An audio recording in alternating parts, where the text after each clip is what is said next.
¿Lo logran ver? Sí, doctor. Sí. Así es, doctor. Ok. Sí, doctor. Sí, mira.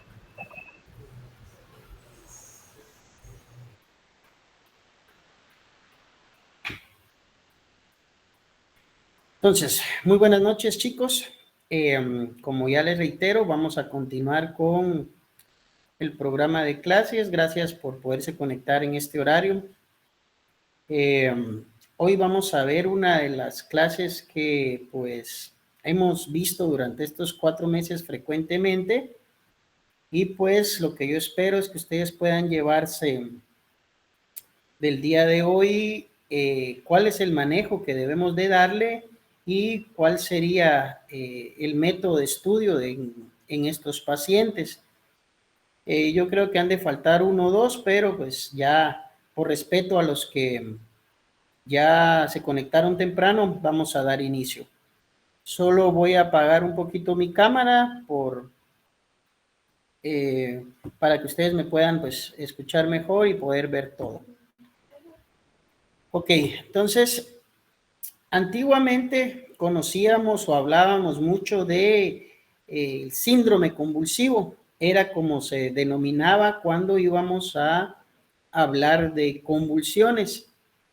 Porque si recuerdan semiología, un síndrome pues es un conjunto de enfermedades que engloban una misma manifestación. Y pues eso mismo es las convulsiones. Las convulsiones son la manifestación de una enfermedad que pues nos puede causar ya sea alteraciones a nivel neurológico. Y actualmente hablamos de que esto se denomina ya no crisis convulsivas, sino crisis epilépticas, que es como se le debe de conocer. Acá pues les dejo de dónde se sacó la información, ¿verdad? Que tanto de Cecil como de Harrison. Como concepto, como les he tratado de explicar durante estos 4 meses, las convulsiones siempre debemos de partir de toda enfermedad como un concepto. Y para recordar, pues, una convulsión proviene del latín convulsión, que puede definirse como arrancar o una crisis, pero ya hablando en terminología neurológica, se define fisiopatológicamente como un cambio brusco en el curso de una enfermedad, y es un fenómeno paroxístico producido por descargas anormales, excesivas y una actividad neuronal sincrónica a nivel del cerebro. O sea, nosotros conocemos que a nivel cerebral, pues normalmente hay sinapsis, que es la comunicación de las neuronas. Cuando se produce esta comunicación de una manera anormal, ¿a qué me refiero con eso? De que no son moduladas, sino que son de manera excesivas y asincrónicas, es como se define un proceso convulsivo. Ahora, lo que yo quiero que nosotros nos llevemos el día de hoy es de que convulsión no es únicamente lo que hemos visto en la calle o en el hospital, que debe de ser de que mi paciente altere la conciencia y empiece súbitamente con movimientos tónico-clónicos, porque hay también un tipo de convulsión que pueden ser únicamente crisis de ausencia, o sea que los pacientes se desconectan por cierto grado de tiempo y posteriormente regresan hasta donde ellos estuvieron hablando, y es lo que vamos a tratar nosotros de poder ver hoy. Entonces, el otro concepto es ya la epilepsia. Es cuando nosotros ya descartamos todo proceso orgánico que nos pueda estar causando la convulsión, pero no encontramos ni causas metabólicas, ni causas traumáticas, ni causas infecciosas, ni causas oncológicas que me estén causando la crisis epiléptica. Entonces, de ahí se define epilepsia, que es un trastorno en el que una persona presenta convulsiones o crisis recurrentes debido a un proceso pues subyacente. En cuanto a lo que hemos estado viendo durante estos 4 meses y que a algunos pues les causa risa, y es de las causas de convulsiones. Cuando hablamos de convulsiones, pues existen múltiples causas que van desde la edad del paciente, desde el sexo del paciente, desde el género del paciente o su origen. Pero en algunos libros de texto los parten en base a la edad y a partir de eso pues nos dan diferentes causas según la edad. Aquí en los siguientes cuadros les muestro cuáles son las principales causas según la edad. En neonatos, lactantes y adolescentes, pues en neonatos y lactantes a nosotros no nos interesa mucho, ya eso ustedes lo van a ver cuando estén en la pediatría, pero sí en adolescentes. En partir de en medicina nosotros empezamos a ver a los niños a partir de los 13 años, podemos ver que las principales causas, hablamos con traumatismos, trastornos genéticos, procesos infecciosos, tumores cerebrales, el consumo de drogas y pues como en todo proceso, como causas idiopáticas. En cuanto a adultos jóvenes y adultos mayores de 35 años, igual pues encontramos siempre los traumatismos, la abstinencia al alcohol, el consumo de algunas drogas, tumores cerebrales, causas idiopáticas. Ya en adultos mayores de 35 años, la enfermedad cerebrovascular, se vuelve a hablar de los tumores cerebrales, la abstinencia alcohólica, trastornos metabólicos como uremia, insuficiencia hepática, anormalidades hidroelectrolíticas, hipoglicemia, hiperglicemia, trastornos orgánicos como el Alzheimer o enfermedades degenerativas del sistema nervioso central y las causas idiopáticas. Entonces, yo siempre les he dicho de que si lo hacemos de una manera ordenada, podemos siempre pues hablar de y decir más de 20 causas de convulsiones, alteración del estado de la conciencia, de hemorragia gastrointestinal, si lo hacemos de manera ordenada. Como hablamos en medicina de mujeres, siempre hay 4 grandes grupos que me pueden dar o subdividir para yo empezar a ordenar las causas. Entonces, empecemos. De origen infeccioso, ¿qué me puede causar convulsiones? Ok. En nuestro medio y muy frecuente podemos hablar de la neurocisticercosis. Es lo primero que yo puedo descartar cuando estoy estudiando un paciente con una crisis epilética. Descartar que tenga neurocisticercosis. ¿Qué más de infeccioso? Una meningitis. También se puede presentar con convulsiones. Una encefalitis, pacientes con toxoplasmosis, paciente con criptococosis cerebral también se pueden manifestar. Pacientes con VIH pueden tener también la presencia de convulsiones. Pacientes con un tuberculoma cerebral también pueden causar convulsiones. En cuanto de origen metabólico, aquí nos vamos también con los trastornos hidroelectrolíticos. No olviden que cerebro, el principal electrolito que me puede causar convulsiones son el sodio. Entonces, los trastornos del sodio, tanto la hiponatremia como la hipernatremia, pueden manifestarse con convulsiones. Luego, pues lo que ya está en la diapositiva, trastornos como la de la glucosa, tanto la hipoglicemia severa, ¿verdad? En menores de 30 miligramos por decilitro, o pacientes con hiperglicemia, principalmente aquellos que se puedan manifestar como un estado hiperosmolar no cetóxico, también me pueden dar convulsiones. Trastornos como la encefalopatía urémica, encefalopatía hepática, también se pueden presentar. Bueno, de origen metabólico. Luego vamos de causas tumorales. Yo les explico que los tumores a nivel cerebral se ven principalmente según las células que tengamos en el cerebro. De las células gliales podemos hablar del glioblastoma, de las células de los astrocitos, un astrocitoma, de las células de Schwann, como un schwannoma, y quiero ver, y de las meninges podemos tener un meningioma en cuanto a origen tumoral. De origen vascular podemos descartar también en este caso los eventos cerebrovasculares, tanto un evento cerebrovascular de tipo isquémico puede quedar como un foco epileptógeno un evento cerebrovascular de tipo hemorrágico, una hemorragia intraparenquimatosa, una hemorragia subaracnoidea, también me pueden dar crisis convulsivas. Y luego viene el siguiente gran cuadro, ¿verdad? Son por fármacos. Nunca dejemos de pensar de que los fármacos también me puedan dar convulsiones. Y aquí tenemos en la siguiente diapositiva un grupo de fármacos que se pueden asociar también a convulsiones. Los beta-lactámicos. Dentro de los beta-lactámicos, recuerden que estos se componen como las cefalosporinas, tenemos también los carbapenémicos. Entonces, dentro de esto, los carbapenémicos pueden asociarse a convulsiones, más el meropenem es el que más se asocia a convulsiones.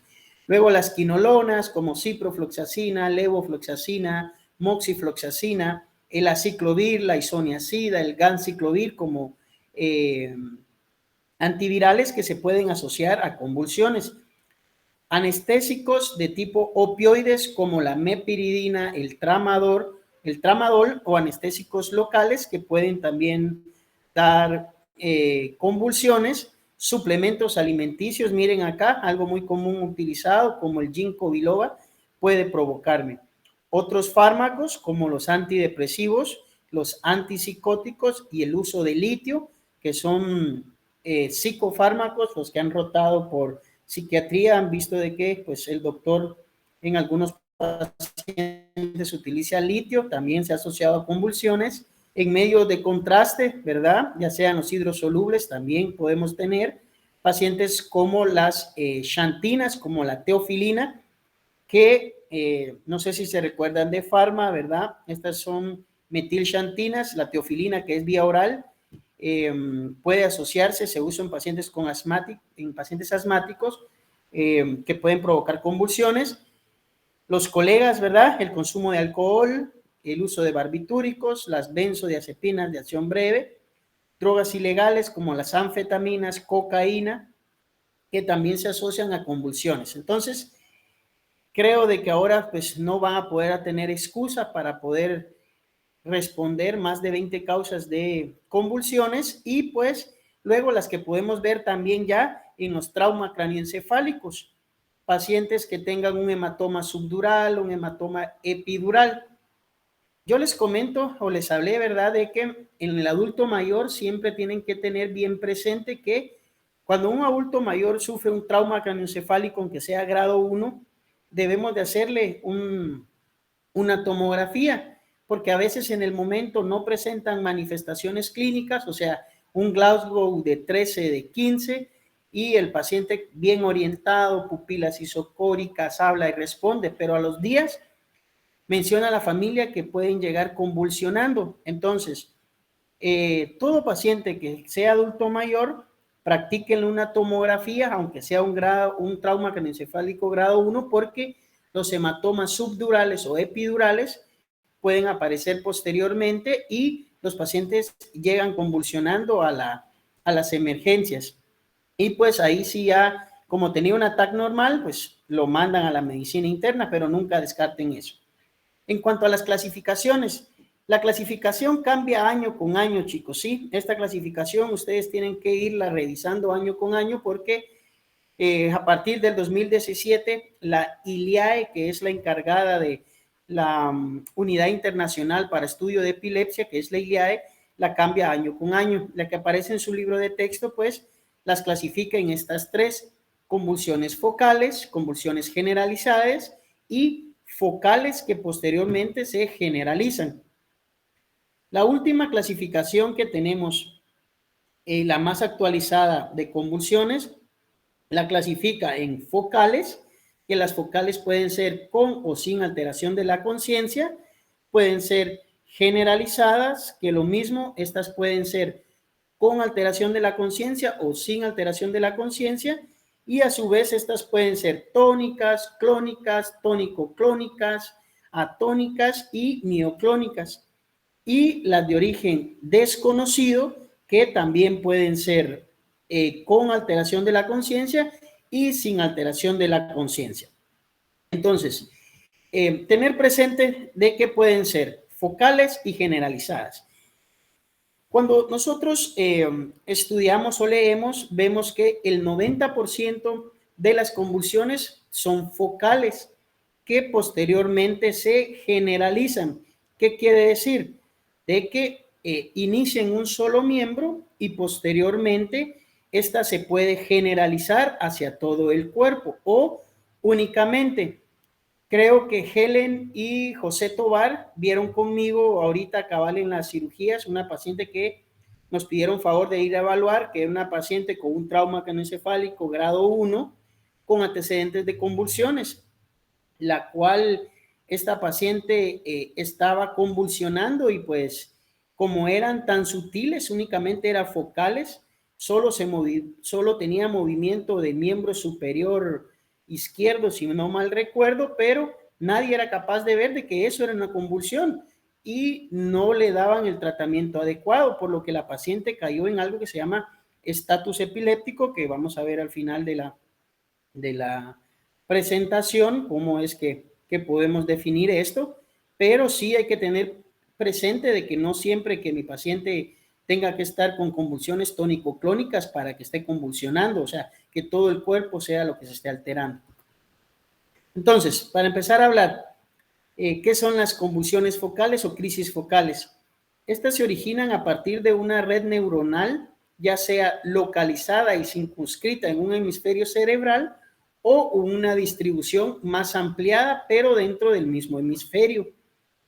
En el sistema nuevo de clasificación se han eliminado los términos de crisis focales simples y crisis focales complejas.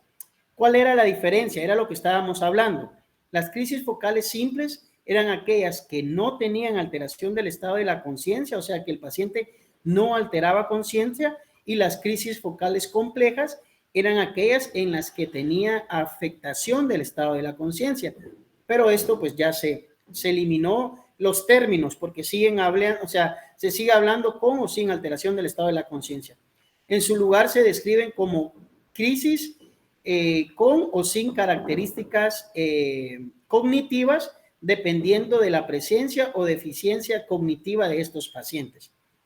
Entonces, ¿hasta el momento tienen alguna duda? Nada.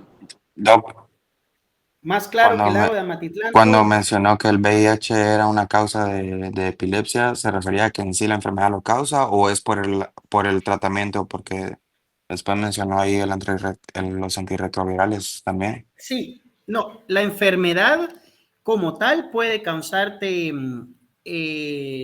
convulsiones porque puede haber afectación a nivel cerebral. Los pacientes con VIH muchas veces tienen linfomas del sistema nervioso central, se asocian a toxoplasmosis cerebral y una enfermedad que se llama leucoencefalopatía primaria, que es muy frecuente en estos pacientes con VIH. Entonces, si un paciente con VIH convulsiona, ustedes tienen que ir a descartar estas causas que les estoy dando, o un linfoma primario del sistema nervioso central, toxoplasmosis cerebral o una leucoencefalopatía multifocal primaria en estos pacientes. Entonces, por eso es bien importante en estos el screening que se le hace a todo paciente con VIH. ¿Alguna otra duda? Disculpe, doctor, lo que había dicho usted de la leucoencefalopatía multifocal era por el virus JC, ¿verdad? Que provoca Sí, la es por el virus desmielinización. JC. Claro. Ok, gracias. ¿Algún otro? Bueno, seguimos. Entonces, hay que descartar otras 3 características de las crisis focales motoras.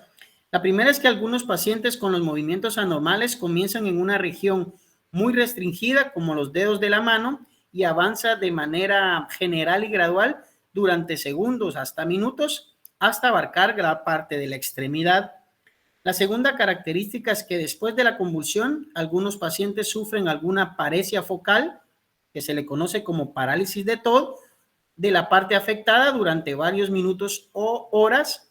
Y la tercera es que en raras ocasiones las convulsiones se prolongan durante varias horas o días. Esta situación se denomina como epilepsia parcial continua, que a menudo es muy resistente a los tratamientos médicos. Entonces, las crisis focales, como les digo, algunas veces son circunscritas a un solo miembro, ¿verdad? Pero casi siempre las que vemos nosotros se generalizan y es donde ustedes ven que inicia la convulsión en el brazo y posteriormente se generaliza a nivel cerebral y empieza con la típica convulsión tónico-clónica de todo el cuerpo, que es lo que comúnmente nosotros vemos en el hospital. Bueno, entonces crisis convulsivas focales sin rasgos discognitivos, o sea, aquella en la que no hay alteración del estado de la conciencia. Las crisis focales producen síntomas motores sensitivos, autónomos o psicológicos sin dañar la función cognitiva. Por ejemplo, el paciente presenta una crisis motora focal que se origina en la corteza motora primaria derecha, cerca del área que regula el movimiento de la mano, advertirá movimientos voluntarios de la mano izquierda y contralateral. En la evolución de las convulsiones focales a convulsiones generalizadas, algunas convulsiones focales se propagan y abarcan ambos hemisferios cerebrales, originando una convulsión generalizada, por lo regular del tipo tónico-clónica. Esta evolución casi siempre es posterior a una crisis focal, especialmente si su foco se ubica en el lóbulo frontal, aunque también acompaña las crisis focales originadas en cualquier parte del cerebro. Entonces, a esto es a lo que yo me refiero. El 90% de las convulsiones generalizadas que nosotros vemos son de origen focal, que posteriormente se generalizan y muchas veces las mal clasificamos porque las clasificamos como una crisis generalizada y realmente es una focal que posteriormente se generaliza. Pero por eso es de que se debe de estudiar correctamente a nuestros pacientes con una resonancia y un electroencefalograma que posteriormente vamos a ver. Entonces, las convulsiones generalizadas son, chicos, la que comúnmente nosotros más nos asusta o lo que vemos que llegan a la emergencia y los familiares pues se ponen un poquito aprensivos porque está convulsionando, ¿verdad? Son las propias tónico-clónicas. Este grupo de convulsiones pues se originan en un mismo punto del encéfalo y se conectan de manera inmediata con rapidez por las redes neuronales en ambos hemisferios cerebrales. Otro tipo de convulsión generalizada puede ser las convulsiones de ausencia típica. Hoy hablábamos con los estudiantes que están conmigo sobre que me dice, doctor, es que no sé qué me pasó, me dice, yo lo hice y posteriormente cuando vi ya no estaba hecho. No es una crisis de ausencia, ¿verdad? Pero es similar. Los pacientes se desconectan por segundos, pueden ser hasta 15 segundos, y posteriormente regresan a hablar a lo que ellos estaban diciendo y no se dan cuenta de que pues ese es un tipo de convulsión. Este tipo de crisis constituye un grupo de epilepsia de origen genético que casi siempre empieza durante la niñez, en la edad entre 4 y 8 años, a lo largo de la adolescencia y constituye la variedad principal de este tipo de crisis generalizadas entre un 15 y un 20% a los niños que presentan epilepsia. O sea, es más frecuente en este grupo etario. En cuanto a las tónico-clónicas, pues la fase inicial de la convulsión suele ser una contracción tónica de los músculos de todo el cuerpo, la contracción tónica inicial de los músculos de la expiración y la laringe produce un grunhido o grito ictal. Se altera la respiración, las secreciones se acumulan en la orofaringe y el paciente se torna cianótico. La contracción de los músculos mandibulares provoca la mordedura de la lengua. Entonces, esta es la que nosotros vemos y es la que pues principalmente tenemos que tener en cuenta. Este grupo de pacientes chicos, cuando ya tiene una convulsión tónico-clónica, ellos previo a esta convulsión pueden tener auras. No sé si alguno de ustedes sabe qué es un aura. Son como síntomas o signos prodrómicos que tiene el paciente, como advirtiendo que va a tener una Claro. crisis. Como ¿Y cómo pueden parestesias, ser estos síntomas? contracciones motoras, despersonalización, o también algún déjà vu, sabores, Eso se habla olores. mucho del déjà vu, pero más que eso, a ver, ¿cuáles son las que más se asocian? Pueden ser ese que estás diciendo, pero se habla de las auditivas, visuales, incluso olfatorias. No sé si tienen idea de cuáles puedan ser las visuales o las auditivas o las Los olfatorias. auditivos pueden ser los acúfenos visuales. Ah, visuales no me recuerdo, pero Visuales creo que entran líneas en zigzag. Claro, ¿qué más? También brillante, que ven luces como destellos. O, que, Escotomas, ¿verdad, chicos? Esas son las lucecitas que ustedes, los escotomas. o la Las visión auditivas borrosa pueden tener también. tinnitus, ¿sí? Entonces, bueno, entonces este tipo de pacientes es muy bueno nosotros como médicos que les podamos enseñar de que cuando ellos sientan estos síntomas prodrómicos, se protejan, ¿verdad? Que se sienten o se acuesten porque eso es algo que nos indica de que el paciente va a convulsionar y ellos muchas veces aprenden a identificarlo y ellos mismos avisan de que van a convulsionar porque son capaces de identificarlos. Entonces, esto es algo que hay que tener en cuenta y estudiar, interrogar en los pacientes que tienen epilepsia para enseñarles de que esto es algo que ellos pueden identificar para protección de la misma. Cuando un paciente convulsiona, pueden escuchar eso que están diciendo aquí, que es el grito ictal, ¿verdad? Que se produce por la contracción de los músculos de la laringe y posteriormente de este grito inicia las contracciones tónicas en un inicio, que es lo que provoca que el paciente se ponga cianótico. Por eso vamos a ver que en el manejo hay que colocarle oxígeno, que el paciente hay que protegerle la lengua porque por espasmos de los músculos mandibulares pueden morderse la lengua y es lo que nos justifica cuál va a ser el manejo en estos pacientes y lo que hacemos. Para continuar, ¿ves? Aquí menciona que es considerable el incremento del tono simpático, lo que origina un aumento del ritmo cardíaco, de la presión arterial y del tamaño pupilar, y después de 10 a 20 segundos empieza la fase tónica de la convulsión y continúa de la forma característica que su fase clónica. Los periodos de relajación aumentan progresivamente hasta el final de la fase ictal, que es la paroxística, que normalmente no dura más de un minuto. En la fase posictal, esto ténganlo bien característico, los pacientes presencian ausencia de respuesta, una flacidez muscular, salivación excesiva, que origina una respiración con estridor y una obstrucción parcial de la vía aérea. Vamos a tener muchos pacientes que pueden llegar fingiendo que convulsionaron, ¿sí? Los que pudieron ir al Congreso de Medicina Interna, tuvimos una charla bien bonita de convulsiones y hablan de las convulsiones ficticias, ¿verdad? Y es donde el paciente solo finge. Primero, estos pacientes cuando fingen no van a tener posteriormente nada de lo que nos menciona acá. Ustedes tienen que ver que el paciente pues puede relajar esfínteres. En estos momentos, para yo corroborar, estos pacientes se orinan, estos pacientes se defecan. En los hombres incluso puede llegar a haber eyaculación y eso nos confirma a nosotros que realmente fue una convulsión. Y lo que dice acá, después de una convulsión quedan en un periodo que se llama posictal, donde el paciente está desorientado, con una respiración con estridor, ¿verdad? Y tenemos que esperar de 5 a 10 minutos para que el paciente pues recupere. Y comúnmente no recuerdan estos pacientes qué fue lo que les pasó, la mayoría, ¿verdad? Entonces, esa es una forma porque se darán cuenta que hay mucho paciente, principalmente las mujeres cuando quieren hacer DNB, fingen convulsiones y no relajan esfínteres, no se muerden la lengua y se protegen.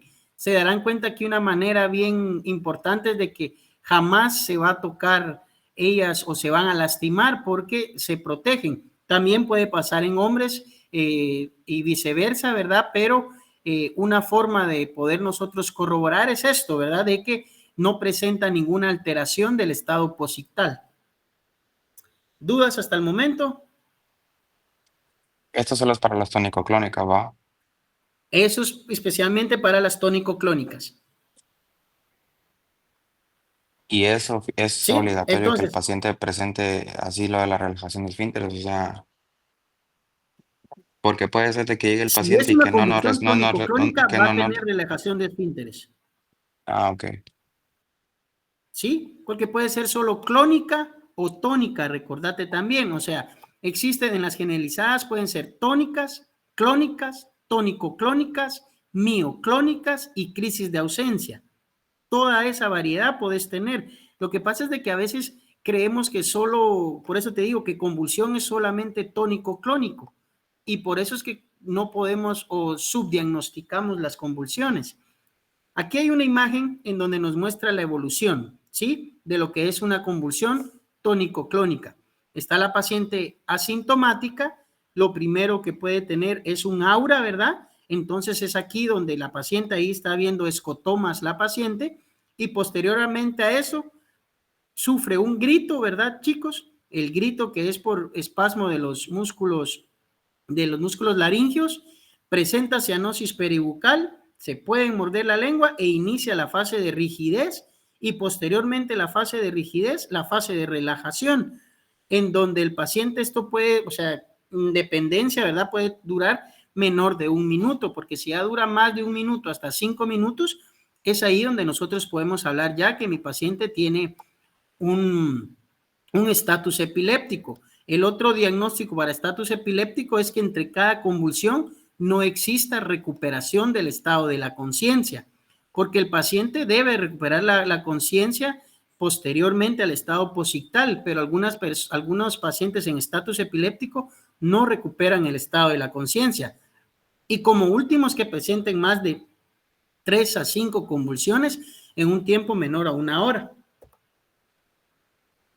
Aquí seguimos viendo cómo continúa con los movimientos en la tercera fase, tónico-clónicos, hasta la cuarta fase, donde ya queda en el periodo posictal, ¿verdad, chicos? Donde ya hay relajación. Aquí, si ustedes ven, aquí menciona, ¿verdad? De que tiene, aquí ven, relajación de esfínteres y pues en su estado de conciencia pueden estar pues desorientados. En la fase de los niños, pues ahí ven cómo se pone en su fase tónica y luego en su fase clónica con espasmos de los músculos mandibulares, y es ahí donde pueden sufrir mordedura de lenguas. En las convulsiones ficticias, el paciente no se va a hacer daño. Ahí se van a dar cuenta ustedes de que no se muerde la lengua. Ahora, algo bien importante que por eso a veces me gusta ir a los congresos es que aprendimos de que las afasias, ¿se recuerdan cuando hablamos de afasia? Puede ser un tipo de convulsión.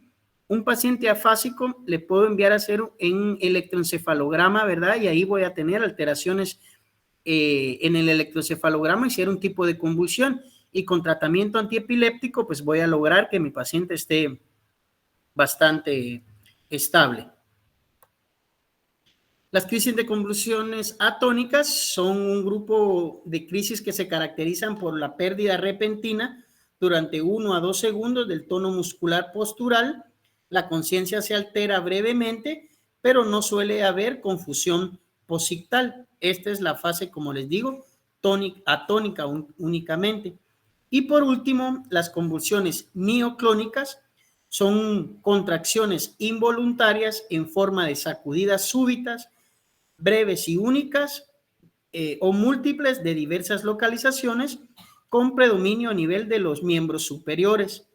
Las crisis mioclónicas se consideran verdaderos fenómenos epilépticos, puesto que están originadas por una disfunción cortical frente a las de origen subcortical o medular. Entonces, esa es la clasificación de las crisis epilépticas. Como les digo, que es como actualmente se les denomina, ya no son crisis convulsivas. Entonces, la epilepsia, los síndromes epilépticos son trastornos en los que la epilepsia es un trastorno neurológico subyacente que provoca una tendencia crónica a presentar crisis recurrentes o no provocadas.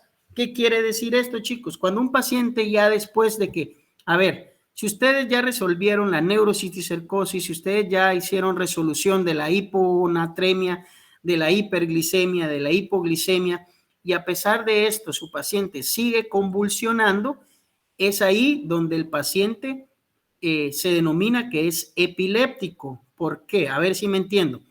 Digamos que la neurocisticercosis fue tratada y es curado, pero algunos pacientes pueden llegar a tener quistes calcificados del neurocistis, y ese quiste ser un foco epileptógeno. O sea, ¿qué es eso?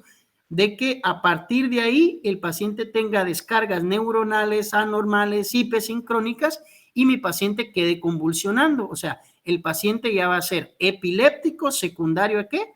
A los quistes de neurocistis, cercosis, ¿verdad? Que provocaron en este proceso.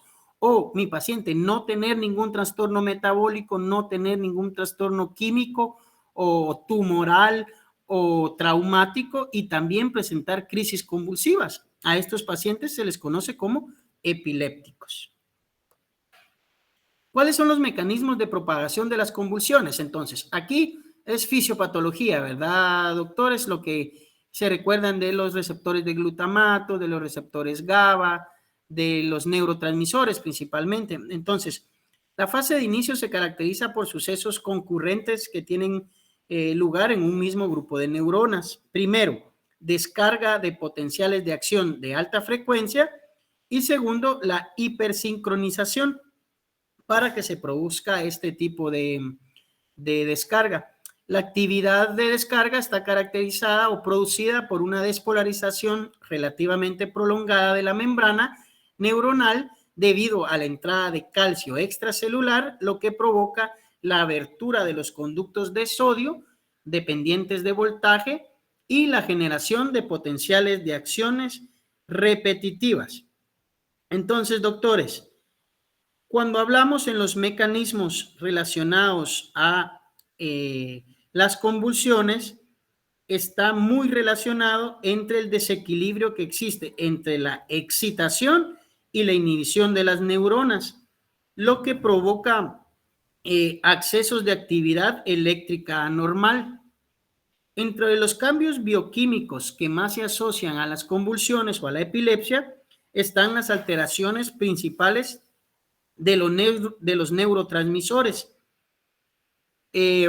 Como siempre hemos hablado del glutamato como el principal neurotransmisor excitatorio, y del GABA como principal neurotransmisor depresor.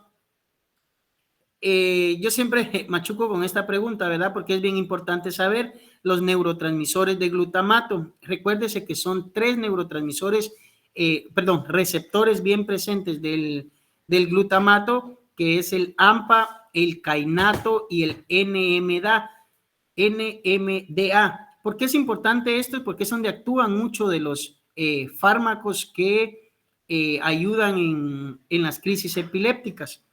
Y pues de los receptores GABA, porque hay una disminución de los mismos.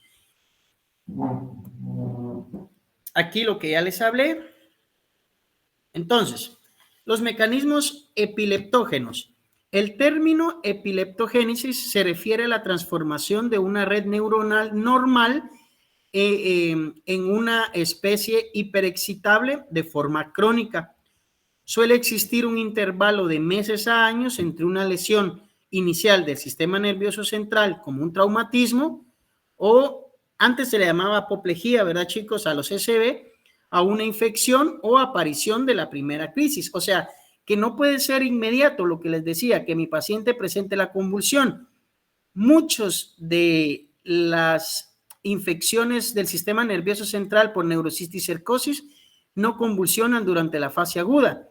Empiezan a convulsionar hasta que el neurocistis cercosis ya está calcificado, y para eso pasan años, y en ese proceso pues ya no se da tratamiento a los pacientes con neurocistis, sino que únicamente control de las crisis convulsivas.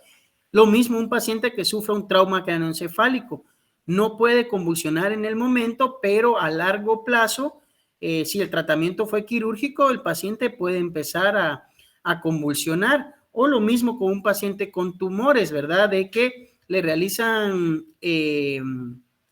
resección del tumor, queda bien, y a los años puede empezar a convulsionar debido a que puede existir un foco epileptógeno en este momento. Entonces, este es un esquema que nos da el libro, ¿verdad? de medicina interna de Harrison, perdón, en cuál sería la manera que nosotros tenemos que abordar. Lo mismo que hemos tratado de enseñarles a ustedes todo ese tiempo. Primero, pues, debo de hacer una adecuada historia clínica del paciente, hablar con los familiares. Realmente el paciente en ese momento es muy difícil poder interrogarlo porque no van a poder ustedes, si está en la fase posictal, pero ya si ustedes lo ven en fase posictal, ya pueden ustedes ir orientando de que el paciente sí sufrió una convulsión. Hablar con la familia sobre hábitos tóxicos del paciente, hablar sobre si es primera ocasión que le pasa, investigar sobre procesos, si ha tenido fiebre o no ha tenido fiebre, investigar si el paciente estaba o no tomando su tratamiento, si ya convulsionaba. Posteriormente a esto, tengo que ir a buscar, si es una primera convulsión, las causas. Como les digo, debo sospechar en causas metabólicas, le pido niveles de sodio, niveles de glucosa, le pido niveles de amonio, le pido nitrógeno de urea. Si sospecho de origen infeccioso, le puedo pedir una hematología para ver cómo están sus glóbulos blancos, aunque no siempre la leucocitosis va a ser infeccioso. Recuérdense que por el mismo proceso convulsivo, mi paciente puede tener leucocitosis. Entonces, eso tienen que tenerlo presente. Investigar sí o sí, si es primera convulsión, que no sea por uso de drogas, y posteriormente a esto, tratar. Algo más que ustedes tienen que solicitar a mis pacientes, sí o sí, es una resonancia magnética, ¿sí? Pidamos el estudio ideal para estudio de convulsiones no es la tomografía.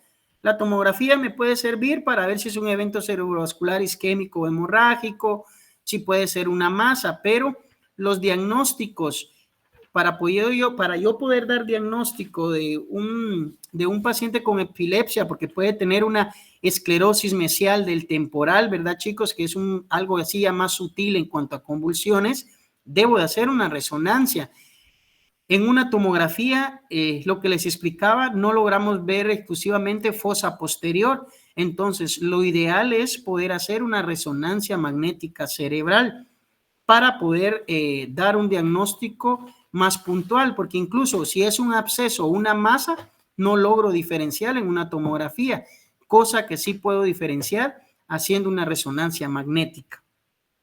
Y los estudios de laboratorio. ¿Qué más debemos de hacer? El electroencefalograma. Eso es bien importante para un estudio de epilepsia, un estudio de convulsiones. Ahorita los están en medicina de mujeres, ¿verdad? Van a ver de que hay una paciente que nosotros captamos en interconsultas con post-trauma craneoencefálico. Ella sí ya convulsionaba, posteriormente a su convulsión fue que tuvo el trauma craneoencefálico, pero ahorita le vamos a enviar a hacer su electroencefalograma para ver si está bien controlada y cómo está su actividad eléctrica. La resonancia magnética, ahí ven una hiperintensidad, que eso es bien importante, de una esclerosis mesial del temporal, que puede ser el foco de convulsiones. Pueden hacer también una tomografía cerebral, pero por emisión de fotón único, ¿verdad? Para poder buscar algunas otras alteraciones. Y por último, el tratamiento. Aquí pues está dado por fármacos, pero lo que yo quiero, si me están poniendo atención, porque lo dudo, ¿verdad? Es que ustedes sepan qué es lo que tienen que hacer. ¿Qué es lo que hay que hacer, chicos? Primero es proteger al paciente. Si ustedes están delante de una convulsión tónico-clónica, le protegen la cabeza al paciente y le protegen la boca. Solo ojo, nunca con el dedo, con un lapicero, ¿sí? No lo vayan a hacer. Lo ideal es colocarle una cánula de mayo, que casi nunca tenemos a la mano, pero lo que pueden hacer es pedir depresores de lengua, unos 2 o 3 depresores de lengua y metérselos en la boca, pero jamás se les vaya a ocurrir meterle el dedo porque les puede amputar el dedo. ¿Quedó claro esto? Sí, doctor. Sí, doctor. Ok. Lo siguiente a hacer, después de que ustedes ya protegieron al paciente la cabeza, ya le protegieron la boca, es colocarle oxígeno. Inmediatamente ustedes le dicen a enfermería, o le dicen a su otro compañero, colóquenle oxígeno, ¿sí? Porque ya vieron que por espasmo de los músculos respiratorios puede mi paciente, o sea, presenta cianosis, ¿verdad, mucha? Y la cianosis es de hipoxia. Entonces, eso es bien importante. Lo tercero a hacer y la primera línea de medicamentos a colocar son las benzodiazepinas, ¿sí? Y tengo 3 benzodiazepinas a utilizar en convulsiones. Lorazepam, que es el de elección, midazolam o diazepam. ¿Cuáles tenemos en el hospital? Diazepam y midazolam. Sin miedo en adultos, porque es lo que nosotros manejamos, 10 miligramos de diazepam o 10 miligramos de, 15 miligramos de midazolam. Eso me va a controlar la convulsión en el momento que el paciente está convulsionando. Si no tengo vía endovenosa canalizada, se la puedo poner vía intramuscular, ¿sí? Eso es bien importante. Ahora, el siguiente paso a tener, chicos, es que nosotros podamos impregnar al paciente, ¿sí? Han oído hablar de que siempre decimos impregnen al paciente. ¿Con qué puedo impregnar a mi paciente? Ya sea con fenitoína o con fenobarbital. ¿Cuál es la dosis de impregnación? La dosis de impregnación va de 15 a 20 miligramos por kilogramo de peso. Ahora, recuérdense de farmacología. La fenitoína también pertenece al grupo de antiarrítmicos. Entonces, yo no puedo pasar la fenitoína a una velocidad mayor de 50 miligramos minuto porque puedo provocar arritmias cardíacas. Entonces, le digo a mi paciente, lo peso y le calculo su fenitoína a 15 o 20 miligramos por kilo. Una vez que ya hice eso, lo siguiente que tengo que realizar es ya, pues, el ingreso y dejarle su anticonvulsivo con horario. Si ya lo impregné con fenitoína, le continúo su dosis de 100 miligramos cada 8 horas. Si mi paciente vuelve a convulsionar después de que ya lo impregné, puedo hacer una segunda reimpregnación, pero a la mitad de la dosis que lo estoy impregnando. Si lo impregné con 1 gramo, digamos que le di 1 gramo, lo que tienen que hacer es darle una impregnación, la mitad, 500 miligramos, ¿sí? Ahora, no tienen fenitoína, pueden utilizar fenobarbital a la misma dosis. Ahora, ¿qué son las otras medidas que ustedes tienen que hacer? Lo que les menciono acá una vez que el paciente ya va para la casa. Mantener un horario normal de sueño, modificar los hábitos de bebida, o sea, si el paciente consume alcohol, 0 alcohol, no puede ni cafeína ni Coca-Colas. Evitar el uso de videojuegos, no pueden escuchar música con mucho volumen y deben de evitar también los estímulos visuales, ¿sí? Ver películas que tengan muchos estímulos visuales. Si se dan cuenta ahora en Netflix y las diferentes plataformas les avisa que la película tiene intercambio de luces o que tiene mucho flash o cosas así, porque eso puede actuar como un foco epileptógeno. Entonces, acá, cuando iniciar el tratamiento, una vez que el paciente pues hayan sido la causa secundaria, en este caso si es tumor, infección o traumatismo. Factores de riesgo que se asocian a convulsiones recurrentes están una exploración neurológica anormal, convulsiones que se presentan como estatus epiléptico, parálisis posictal de TOD, antecedentes familiares frecuentes de convulsiones y electroencefalograma anormal. ¿Cómo se seleccionan los diferentes fármacos antiepilépticos? Pues los factores se deben seleccionar, el medicamento es la eficacia, la comodidad y la posología y los posibles efectos adversos. Los antiepilépticos de uso habitual pueden producir efectos secundarios como sedación, ataxia, diplopía, osteoporosis. Entonces, los que han rotado conmigo les digo, ¿cuál sería el fármaco de elección entonces para evitar todas estas reacciones adversas? El levetiracetam, la motrigina. Los que fueron al congreso, el doctor hablaba de superhéroes para los que les gusta anime. Él dice de que, Marvel, perdón, de que tenemos 3 fármacos que podemos utilizar. La carbamazepina, el ácido valproico y el levetiracetam. Pero que viéndolo así, estilo Marvel, dice que la carbamazepina sería Spider-Man, el ácido valproico sería Hulk y el Capitán América sería el levetiracetam. ¿Por qué, chicos? Porque los efectos adversos son mínimos. Incluso en mujeres se prefiere utilizar ya sea levetiracetam o la lamotrigina porque causa menos efectos adversos. La fenitoína, el fenobarbital, el ácido valproico tienen muchos efectos adversos como obesidad, disminución de líbido, gingivitis, trastornos en la dentición. Entonces, hay que evitar eso. Ahora, ¿qué es lo difícil de todo esto? Los costos. Que el levetiracetam, pues, en cuanto a los costos, son costos muy elevados versus fenitoína, fenobarbital, ácido valproico, carbamazepina.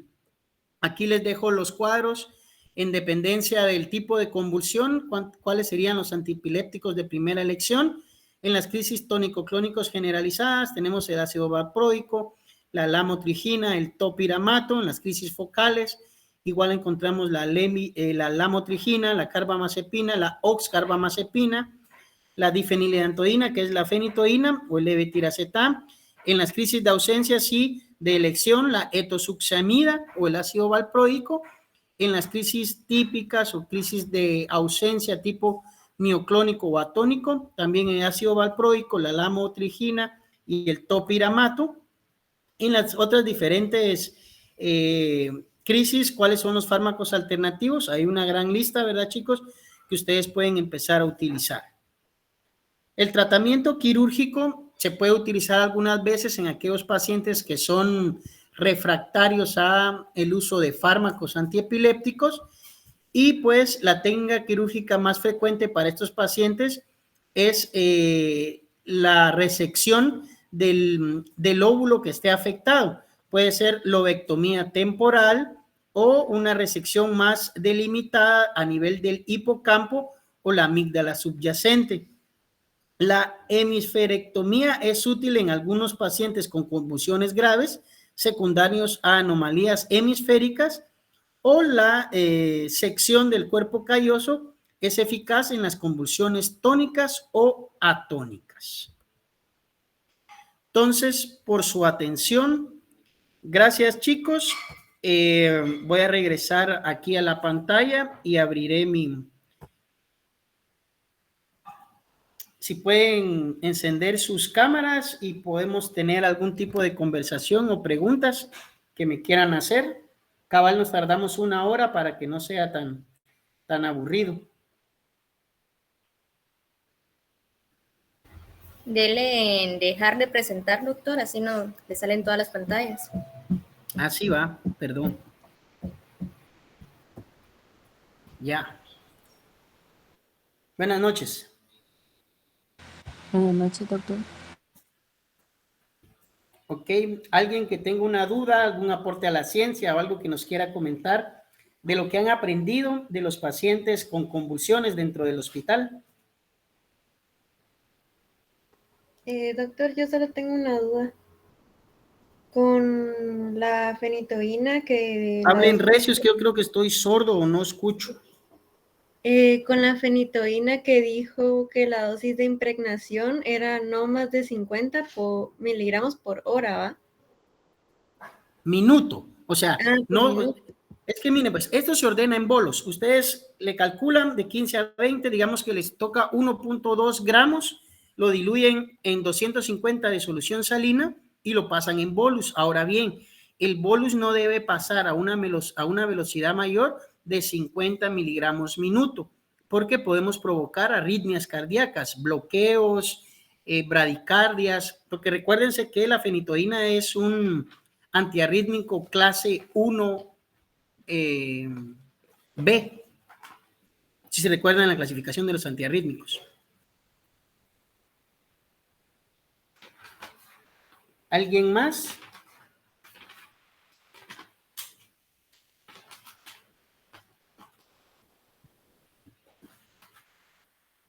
Sergio, ¿algo que quieras aportar?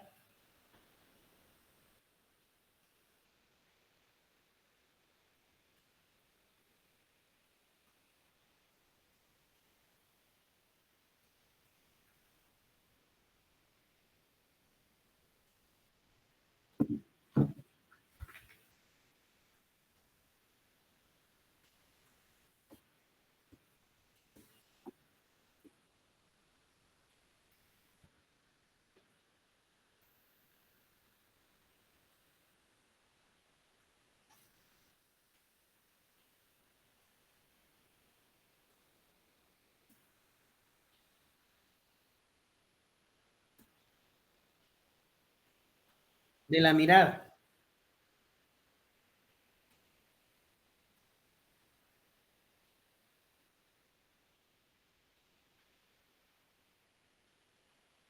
Miren, es que convulsiones es un tema bien complejo. Créanme de que uno como medicina interna maneja las convulsiones tónico-clónicas, o sea, lo normal, pero hay neurólogos que tienen una alta especialidad, incluso en epilepsia. Si se recuerdan los que fuimos al congreso, el neurólogo que dio la charla de epilepsia, él tenía neurología más una alta especialidad en epilepsia, porque hay casos bien sutiles, como les digo, yo aprendí algo ahí, que la afasia por sí sola, una afasia sensitiva, puede ser un tipo de epilepsia, y únicamente iniciándole tratamiento con levetiracetam, a los 15 días del tratamiento, el paciente ya pudo hablar, o sea que convulsión no es únicamente las convulsiones tónico-clónicas que nosotros observamos.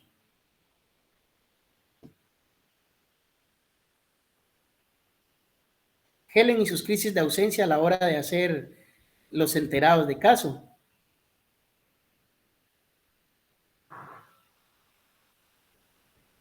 ¿Alguien más que quiera aportar algo? Doctor, mire, una duda que tiene el doctor Mazariegos, perdone que me salga del tema. Si usted va a asistir mañana a la actividad que tenemos en 29 grados a la presentación de la investigación. Voy a hacer todo lo posible, chicos, porque como le expliqué a sus compañeros, miren, pues, casi en todas las actividades que han hecho me avisan en la noche.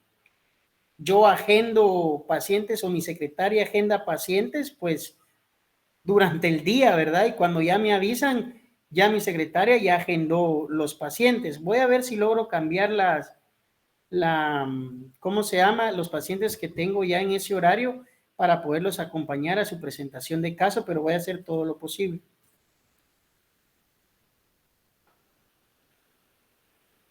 ¿Alguien más que sea algo del tema y no como Tobar, que quiere ir únicamente a comer mañana? No, es que él está preguntando. Ahorita preguntó en el grupo. No tengas pena, no tengas pena. Tiene mi número, decirle que me puede escribir. Va, yo le digo. ¿Alguien más con respecto al tema que quiera darnos algo de Yo su había, experiencia con convulsiones? yo había visto, doctor, con respecto al diagnóstico, ¿no? Con el electroencefalograma, que en caso de que, por ejemplo, no se cumpliera con el periodo de ventana, que supuestamente que yo había leído que en un electroencefalograma era de 24 a 48 horas máximo después de una convulsión, se podría llegar a conseguir un resultado si el paciente se priva del sueño. Sí, claro, incluso, mira, pues, hay estudios que puedes hacer también que en los lugares donde hacen alta neurología o los estudios en los que le quitas el tratamiento al paciente y les das estímulos para tratar de buscar la convulsión. Si viste dentro del tratamiento, te decía de que los pacientes deben de dormir bien, deben de tener un sueño reparador. Si vos le causás al paciente insomnio, puedes desencadenarle la convulsión. O le das café o alguna sustancia que pueda ser excitatoria, puede desencadenarle un tipo de convulsión. Ahora, lo que yo quiero que ustedes sí se lleven de la charla, por lo menos, chicos, es el tratamiento, ¿sí? ¿Cuál es el manejo en la emergencia? Como les expliqué ya, y no quiero redundar en el caso, protejan al paciente, protejan la lengua, coloquen el oxígeno, pidan una benzodiazepina, eso es lo primero que tienen que hacer. En el hospital tenemos 2, diazepam o midazolam. Diazepam, el de elección es lorazepam, ¿verdad? ¿Por qué? Porque la vida media es más corta y el tiempo de acción es más rápido, pero no tenemos lorazepam, entonces utilizando diazepam pueden controlar muy bien la convulsión. Y lo otro, en las embarazadas, chicos, levetiracetam, eso no lo olviden, ¿sí? Ya no les den fenitoína. ¿A ustedes les gustaría que su mujer esté gorda, con sueño y con todas las encías malas? No va. O sea, por sí solo levetiracetam provoca obesidad, provoca somnolencia, provoca, la fenitoína, disminución del líbido, provoca gingivostomatitis. Entonces, eso es lo que les dice el libro. O sea, el fármaco de elección es lo mismo que nos da las guías ADA para diabetes. Es el que más se acomode a su paciente, pero el que menos daño le produzca. Eso es lo que nosotros debemos de tratar en los pacientes, ¿verdad? El darle un tratamiento que sea bueno, eficaz y que tenga menos reacciones adversas. Ahora, es de muy escasos recursos. Como la mayoría de nuestros pacientes, pueden dejarle o ya sea lamotrigina o fenitoína.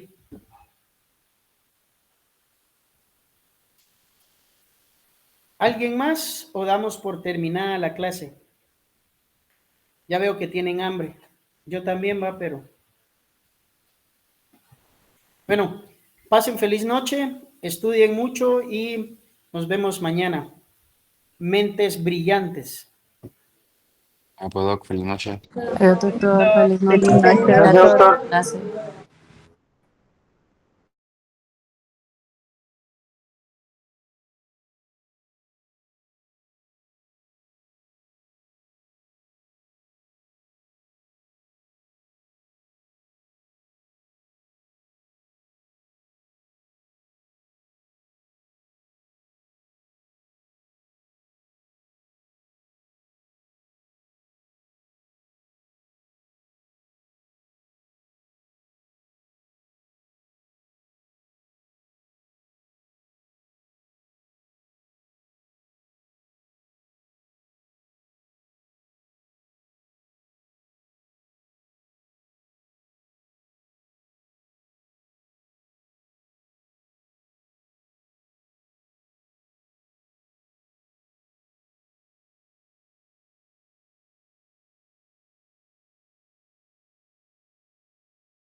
También que soy culero.